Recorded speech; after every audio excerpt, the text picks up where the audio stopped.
negras tormentas agitan los aires y nubes oscuras nos impiden ver. Greetings, brothers, sisters, friends, comrades, workers of the world, and welcome once again to the Black Rose. A lot of you probably know of a YouTuber by the name of Undertaker Freak 1127. I've only been slightly familiar with him and his work up until fairly recently, and I don't know what his positions are on most things. However, Undertaker Freak 1127, let's call him UTF, should I have to use his name somewhere in my video, did recently make a video called Anarchists, Will You Please Shut the Hell Up?, in which he attempts to argue against anarchism. His video is basically nothing more than a clusterfuck of strawman and unsubstantiated claims, so this video is going to be a response to that. I should specify that UTF didn't actually say what he meant by anarchism. I have literally no idea what part of the anarchist movement, if any, this is aimed at, but I will nevertheless respond to it as if it was a critique of the anarchism I support and advocate. That is social anarchism, and even more specifically, anarchist communism. So, with that out of the way, let's get on with it. When you see these lights, you are being threatened with murder.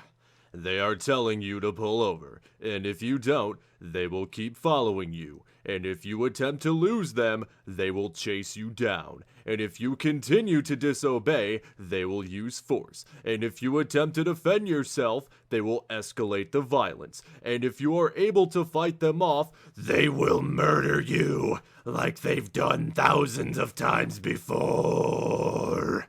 Fucking bullshit!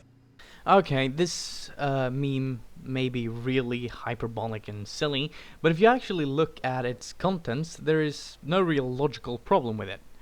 Those are usually the consequences of violently refusing arrests. You can't really deny that. Now obviously you shouldn't just go around breaking the law just for the sake of having it broken. Laws should only be broken if they are actually illegitimate. Some laws are not. But the point remains that the police will physically hurt you if you do not comply.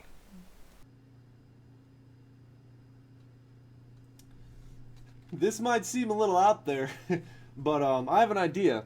If you want to avoid all that stuff, the chases, the tasings, the bullets flying over your head and going through your windshield and then sometimes embedding themselves in your body, you could pull over. Doesn't that seem like you could avoid all that kind of stuff by just pulling over? I would first like to say that I do not consider this meme a good representation of, nor a good argument for the anarchist ideology. But it is true that anarchists oppose the police system, as it is ineffective and immoral. Giving a select few individuals the mission to keep order in society with the right to use violence on their side will, as we have seen, end poorly. The position a policeman occupies is a position of power. What sort of people are attracted to positions of power? That's right, power-hungry psychopaths. It is also important to remember that positions of power are inherently corrupting. There have been studies done that show that the empathetic abilities of any given person is reduced when he is given authority over someone else. When it comes to the police, I think this is evidenced by the rampant police brutality we see during things like demonstrations. Furthermore, the police are, through their focus on victimless crime and protection of private capitalist property, an immoral social institution that should be abolished. Our point is not that there are police and therefore you'll be shot, but rather that the police actually have the authority to shoot you, sometimes over things as petty as breaking traffic laws or possessing narcotics. Now, as the meme you showed seems to concern speeding and the breaking of traffic laws specifically, I'd just like to point out that anarchist societies would not allow you to drive as insanely fast as you possibly can. There will still be rules and repercussions for those who break them, but more on this later. Now, of course, you can avoid getting shot by police by just following their orders and pulling over. Just like you can avoid getting shot by muggers by following their orders and handing over your wallet. Or you can avoid getting shot by drug cartels by following their orders and not giving them competition. Or you can avoid being subjected to anything anyone is threatening you with by following their orders.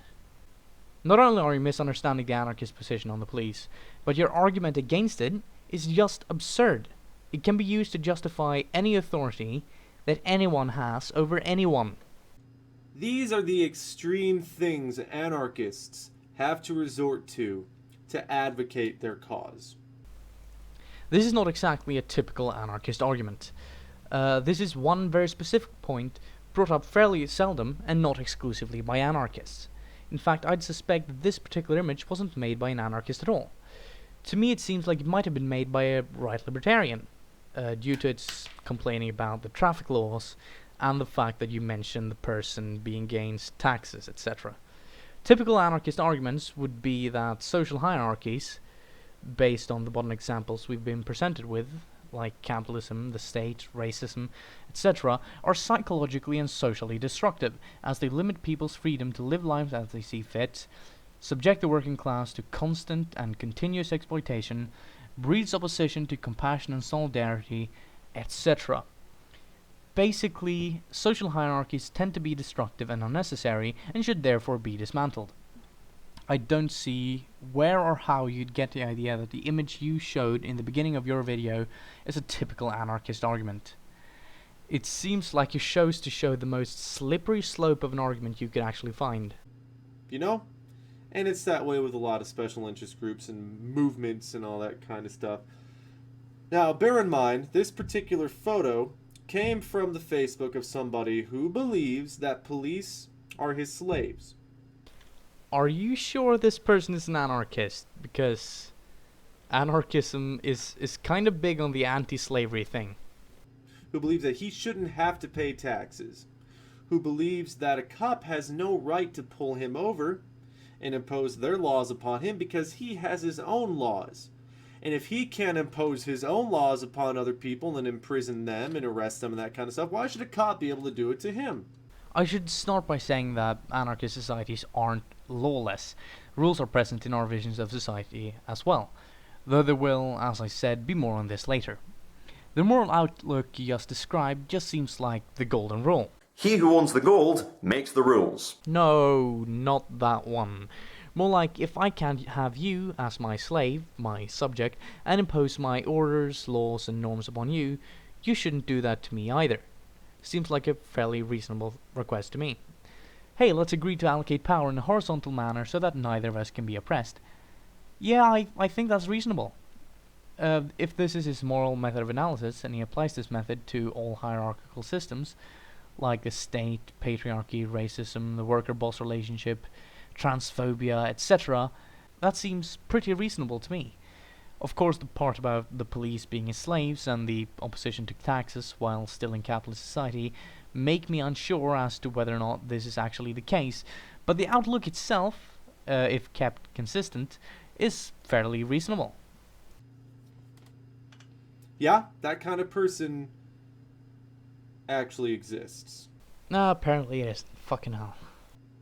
Now, I respect anarchists to a point. I respect that they are going against the grain, so to speak. They are trying to buck the system, trying to shake things up a little bit. And I like it when people do that.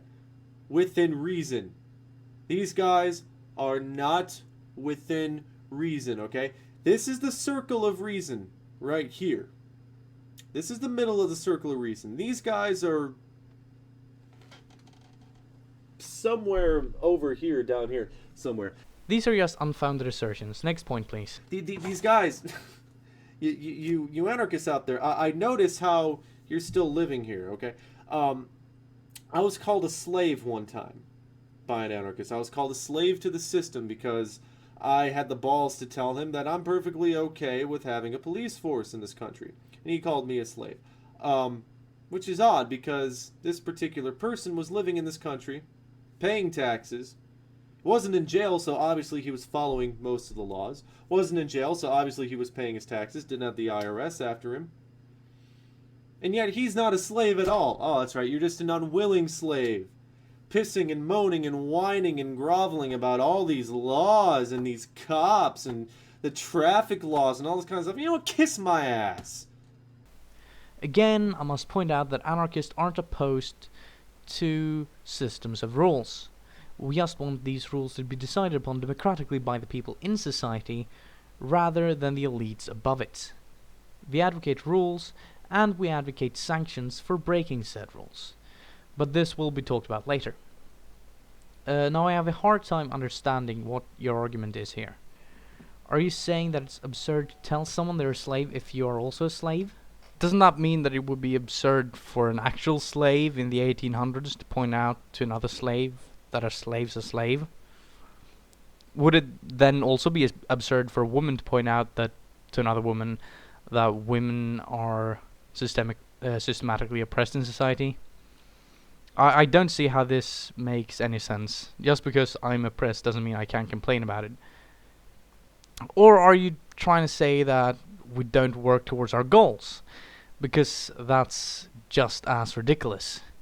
There are hundreds upon hundreds of anarchist organizations and syndicalist unions working for the common goal of a free and egalitarian society each and every day.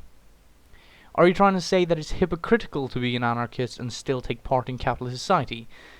Because, again, that's equally ridiculous. It's not hypocritical to call oneself or someone else a slave and remain a slave. It's not that easy to establish an anarchist society. Capitalism is a system that literally cannot be escaped, a system that encompasses the entire planet. We obviously don't like the system, but we won't escape it without a revolution. A revolution that we are slowly working towards in many different ways. Yes, we are oppressed. We're wage slaves. More on that later. We are put under the lash of systems that we were born into and expected to follow laws that we never agreed to. We are expected to respect the property claims of the bourgeoisie despite the fact that it is our labor that fuels it. Is it really reasonable that we go to work every day and are expected to work for and under the rules, conditions and orders of the boss who own the factories? Are they more legitimate rulers just because they're rich? Just because they happen to have given up a small percentile of their fortune in order to buy the machines that we are forced to work? We're oppressed, there's no denying that. You anarchist, kiss my ass. Just shut up, okay? Here's a hint, okay, for you anarchists out there spewing this crap on your Facebook about how we don't need cops, about how all cops are going to pervert their power at one point, about the government. Nobody fucking cares. Nobody fucking cares. Because you're not going to get what you want. Because it's not feasible. This lawless, permissive, independent, exempt society with no government, no police, no tax, it ain't happening. Ever. This is a complete straw man. As I've said before, anarchist society doesn't lack rules, or as you put it, laws. Obviously we wouldn't just allow things like murder or rape. In fact, anarchism has a very specific and highly organized plan for how a functioning society would look like. Anarchism wouldn't give everyone the freedom to do as they wish without any consequences. In fact, as has already been explained to you, Anarchists do not believe that people should have the right to go around doing whatever the hell they want, regardless of the harm caused to anyone else. This is evidenced by the fact that anarchists advocate certain forms of sanctions in which members of a social group can indicate their approval or disapproval towards a given mode of conduct, either through a reaction or through the threat or promise of a reaction. We can distinguish between diffuse sanctions, the spontaneous expression of approval or disapproval towards a given mode of conduct by members of the group acting as individuals. A sanction that, generally speaking, every member of the group has the right, and usually also the responsibility, to perform. For example, gossip, public humiliation, or punching someone. Organised sanctions are sanctions that are imposed by a social group acting collectively, and whose exact content is determined by precisely regulated social procedures. For example, an activist group might collectively ask a member to leave a meeting because they are excessively drunk in accordance with the group's preconceived rules and regulations. Hierarchically organised sanctions are sanctions that are imposed by a specific group of individuals within a social group who are thought alone to have the right and responsibility to impose the sanction. For example, a university professor being granted tenure by their university's management, and legal sanction that is imposed on individuals by either the threat of violence or use of violence by a specific group of individuals within a social institution that has, amongst others, the defining social role of enforcing said sanctions. These individuals alone have the authority to threaten or perform acts of violence in order to impose the sanctions. Legal sanctions are inherently violent, whereas diffuse, organised and hierarchically organised sanctions can be violent or non-violent. Anarchists seek a society containing diffuse sanctions, organised sanctions and hierarchically organised sanctions of a very specific sort, but seek to abolish legal sanctions. Thus, anarchists do not advocate a society in which individuals receive no sanctions for highly immoral behaviour, such as murder or rape, and do not advocate a society in which such sanctions are not highly organised. Lawlessness would also imply that it would be perfectly acceptable to, for instance, own factories or thousands of acres of land, which, because anarchism is a socialist ideology, or rather a group of socialist ideologies, wouldn't be the case. Historically, anarchist societies have been based mainly around the dismantlement of two systems, though the modern anarchist movement generally includes a lot more tendencies than that that are now viewed as essential. The first one is capitalism. That is, any system where the means of production are owned privately, goods and services are exchanged for profit in a market economy, and you have to seek employment in order to earn the access to the means of life. We oppose to this because of many reasons. One of them, perhaps the most important one, is that it takes from you the right to decide how your workplace should be organized. This is why anarchists advocate a socialist system, where private ownership of the means of production is abolished and replaced with common ownership. The people who work the machines decide themselves what should be produced, how the production ought to be organized, and what to do with the products once finished. Studies show that under systems that don't work this way, but rather grant the authority to make decisions to one person or a small group of people, workers are less engaged with their work and often angry and depressed. How many people actually enjoy work?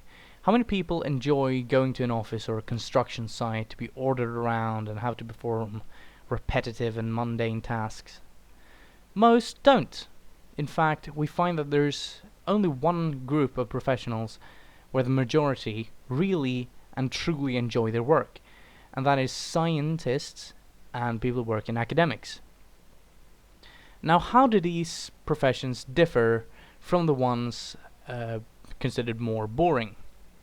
Well, they give the ones within them more freedom. Scientists, researchers, etc. actually have some authority over their actions in the workplace. Another reason we oppose capitalism is that it is inherently exploitative. Let's take the example of a cloth factory with 100 workers run by one boss. The workers produce about 5 meters of cloth each every day, and the boss sells these 500 meters of cloth for $5,000. However, instead of distributing the money earned either equally based on contribution or based on need, he distributes it according to what he himself finds reasonable, which happens to be $4,000 for himself and $10 for every worker.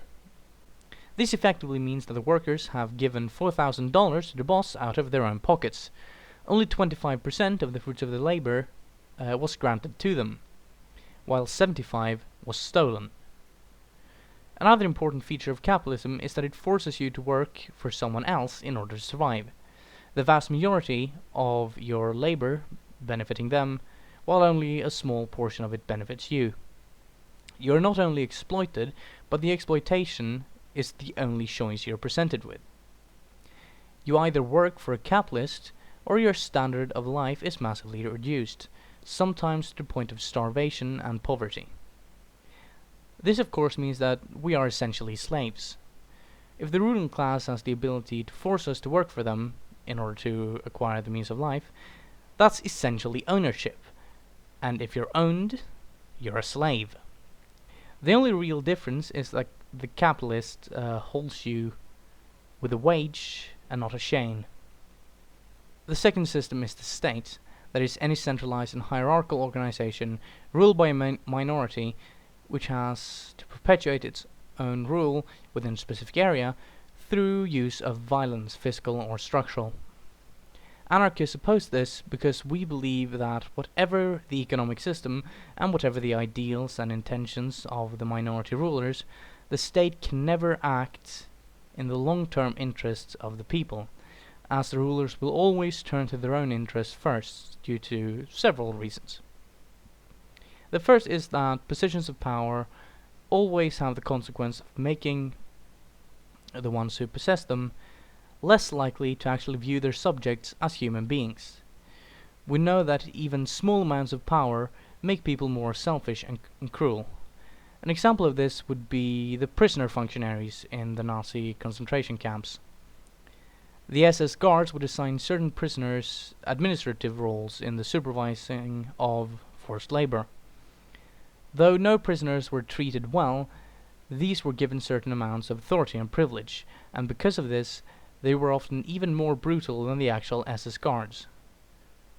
This phenomenon is obviously likely to corrupt anyone with any significant amount of power. Political rulers also have a very limited understanding of the relevant details of what actually goes on in the communities they're meant to govern. Given these reasons, and many more, we think it's reasonable to believe that the most effective way to organize society is one that is anti-statist.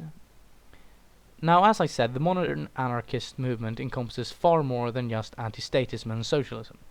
Modern anarchists view things like anti-racism, feminism, etc. as essential to the anarchist movement.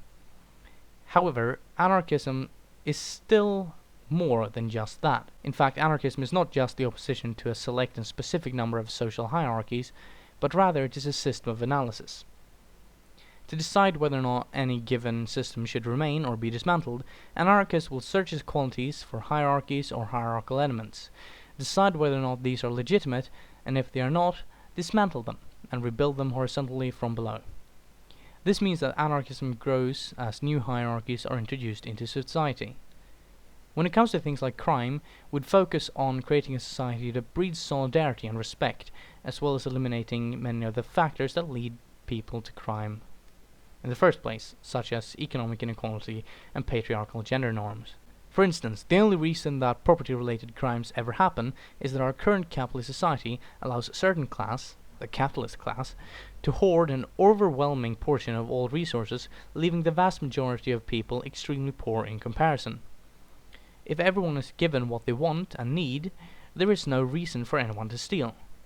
Furthermore, the treatment of mentally ill people would not be prohibited or hindered by inability to pay for the treatment, nor by the bureaucratic mess that is currently present in most medical institutions. Furthermore, anarchist societies have existed in the past and can exist again. Revolutionary Catalonia had a functioning anarchist system for 3 years before they were crushed by the united forces of the Soviet Union, Franco, and the Spanish Republicans, as did the Free Territory of Ukraine, again until it was crushed by the Soviet Union. Anarchism has been proven to be possible. There ain't a spot in this fucking world where you're gonna get it. Maybe some remote location somewhere, and when you find it, go there. Fucking go there. Because we don't need to keep hearing this shit. Okay? Some of you have good intentions, I'm aware. You want to end corruption.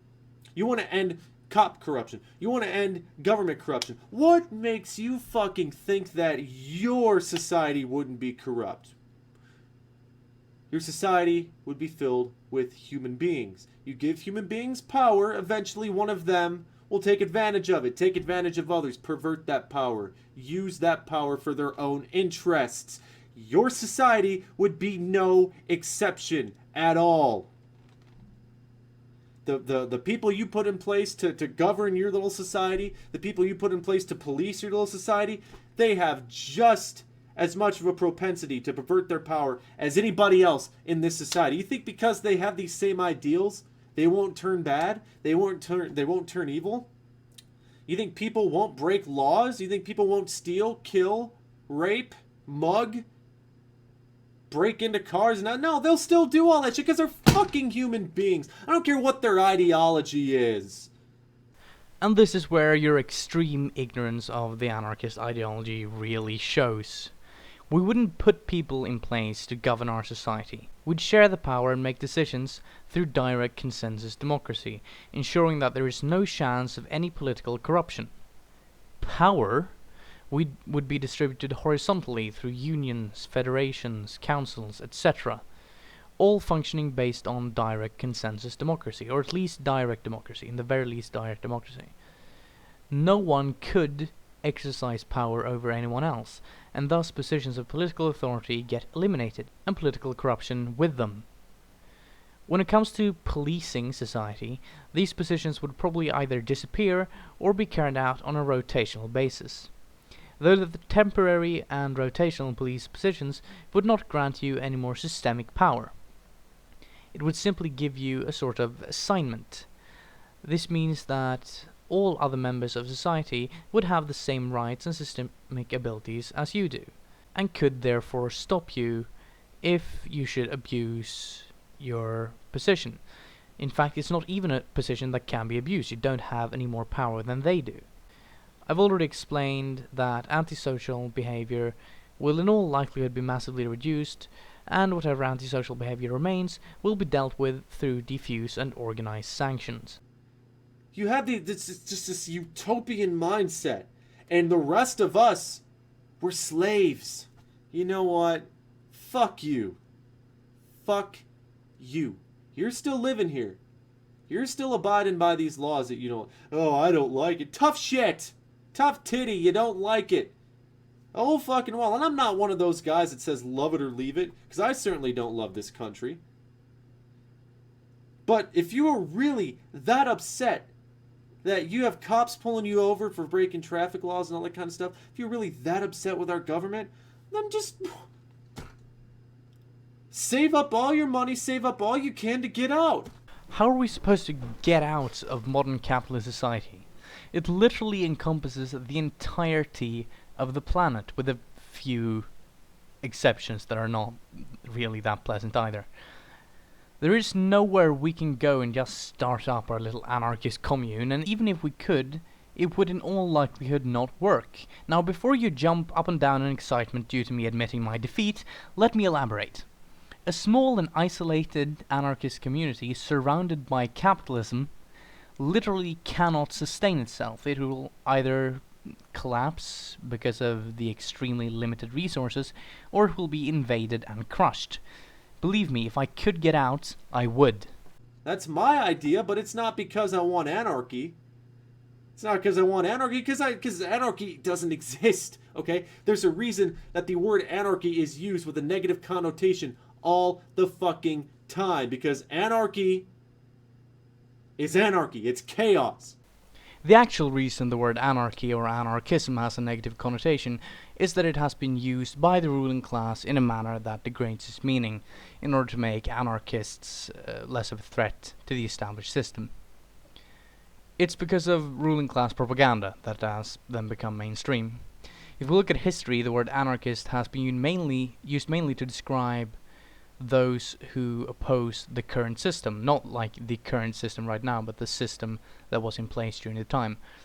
And the ruling class will always try to make it seem like any alternatives to its own rules are chaotic.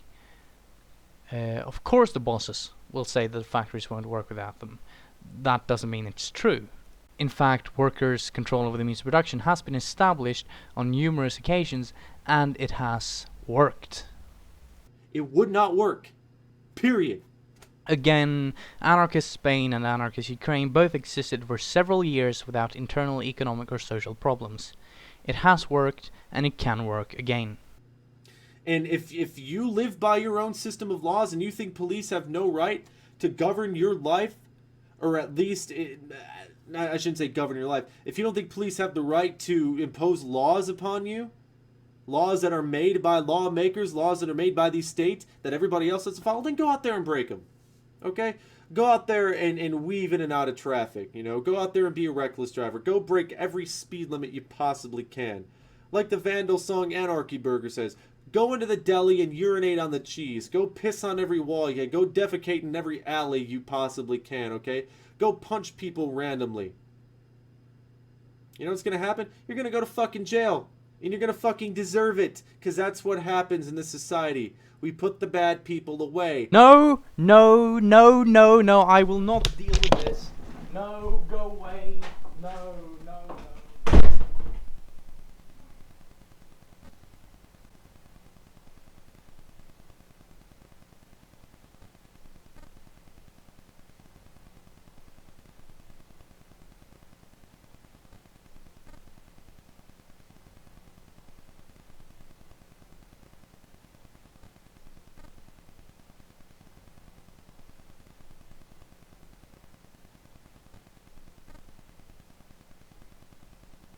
Now, I know it's not a perfect system, okay? I'm aware that some innocent people go to jail, okay? I am aware that there are corrupt people in the police system. I'm aware that there are corrupt people in the government. I'm not a complete fucking sheep. I'm not a mindless drone.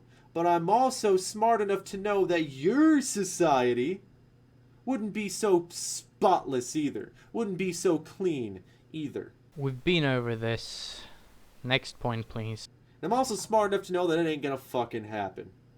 So you need to just shut the fuck up and get with it. Continue to advocate. No, I'm all for you advocating for, policies and laws and things that end oppression for everybody, that end oppression from government, that end oppression from police and all that kind of stuff. I'm all for that. But to say that getting rid of all the rules is gonna fix everything? Come on. Put yourself in that position. Think about this. Think, McFly. Think. No laws, no tax, no nothing. Okay, fine. You're on your fucking own. Again, this is not what we advocate. We advocate a stateless system, yes, but we also advocate a system of workers' control with the means of production and a society run through direct consensus democracy. We advocate certain rules and laws, and we advocate sanctions for breaking them. Could we please move past this point? And you're perfectly happy. Oh, there go the doors to all the jails. They're just open now. And out come, as George Carlin said, out come our old friends, the ones who've been away for a while, at camp. And while some of them will be grateful for this opportunity, for freedom, and will probably reform, most of them will see that there are no cops around to put them back in the place where they belonged in the first place, and they will create chaos. And while you're holed up in your house with all of your anarchy buddies and all of the 6'7" people, prisoners, that's what I was looking for, when they're banging at your door wanting to get in to get some supplies and whatnot, you're going to be, you know what, no, it's not going to work, okay? This is false, both historically and theoretically. Firstly, the system we advocate gets rid of any and all incentive there is to commit crime. We eliminate private property, we dismantle the worker-boss relationship, we eliminate the social competition that drives people against each other, we eliminate the nation-state and thereby things like national pride, etc., etc. Like many have pointed out before me, antisocial behavior is almost exclusively the result of capitalism and the institution that defend it. In combination with this, we also work to improve the psychiatric help given to mentally unstable people. Secondly, opening up the prison gates has been tried before and it has worked. During the Spanish Revolution, the anarchists would educate the prison population, making them politically aware and class conscious, and when these prisoners were released, they armed themselves and walked forward towards the barricades instead of tracking their steps backwards towards crime. Now, of course, we cannot expect all human conflict to just disappear as a consequence of the social revolution. And though it will be massively reduced, I cannot deny that it will still be a problem. However, as has already been explained, there would be sanctions in place to deal with the remaining antisocial behavior. It won't work. You have this utopian idea, and it's all nice and good, it's good on paper, but it's not going to work. You're doing nothing to change anything. You're saying nothing to change anything. To me, I just see a bunch of people who are pissed off because they have to follow rules that somebody else made. They want to live their own lives. Well, you know what? When I go out on my daily commute, I don't feel very oppressed. I can go to the restaurant. I can go to the grocery store. I can go to the porn shop. Okay? I can go do this and this and this and that, and I don't have cops harassing me. You can go places where you have to pay money that you have to work for a capitalist under their conditions to gain, which, as we've already discussed, means you're coerced into an inherently exploited position, which means you're oppressed. If you have to submit to any and all orders of someone else in order to acquire the means of life, you are being oppressed. If you are forced to work for someone else and then expected to be grateful when they give you back the tiny percentile of what you produced that you need to live back to you, you are oppressed. How you feel about it is irrelevant, as it is an objective fact that you are being exploited and oppressed. Furthermore, just because you've managed to escape a lot of police brutality and harassment doesn't mean it doesn't fucking happen. Just like how patriarchy exists, despite you not being very disadvantaged by it. Just like how systemic racism exists, without you being very disadvantaged by it. Problems exists even if they don't happen to you. You have to remember that you're a white, straight, liberal, cis male. But if I happen to break one of the traffic laws, I might just get pulled over and I might just get a ticket, and I'm okay with that because I'm living here. And what's the alternative? There is none. Except look at anarchist Spain and anarchist Ukraine. Look at the historic examples of anarchism. Look at primitive communism. There have been a lot of functioning anarchist societies, and there is no real convincing argument against their potential future existence. You haven't presented any good arguments against anarchism either. In fact, you've just been shouting out your opinions about a straw man of anarchism without even backing any of these claims about the straw man up. And especially because none of you are going to have an alternative. So I'm perfectly okay. I don't feel oppressed. There are certain groups of people in this country that continue to be oppressed, and that sucks. But I don't think you need to be an anarchist to advocate for them. I don't think you have to buy into the entire idea of anarchy to advocate for them. Again, how you feel is completely irrelevant.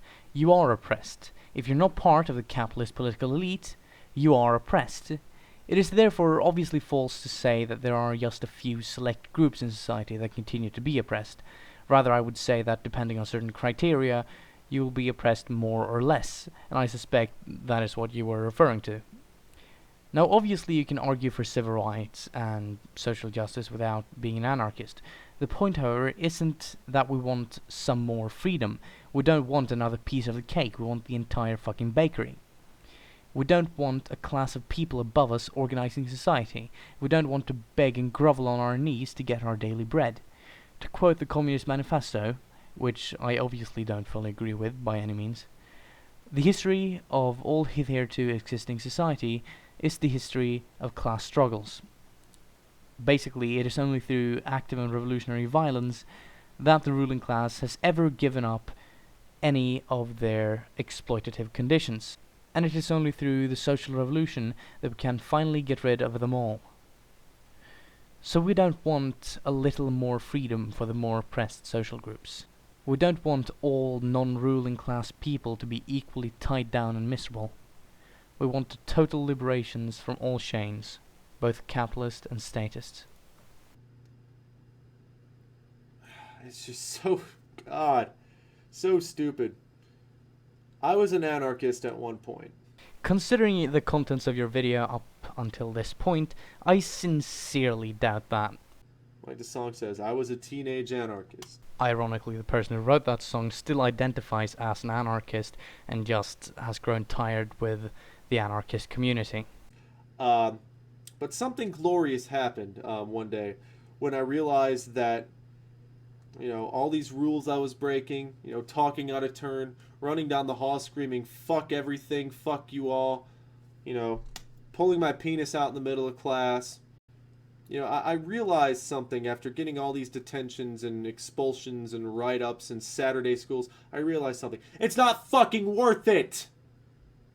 These perfectly reasonable rules that are set forth, I can just follow them and get the fuck out. Basically what I'm trying to say is, I grew up. Yeah, as I thought, you were never an anarchist. You just disliked rules. Anarchism is an actual ideology, and the greatest flaw of your video is that you seem to have failed to realize this. Next time you talk about anarchism, if there ever comes one, please make sure you familiarize yourself with the ideology before you do so. Either through reading anarchist philosophers like Emma Goldman and Peter Kropotkin, or by watching videos right here on YouTube. There are some really great introductory playlists. I would personally recommend this, and this.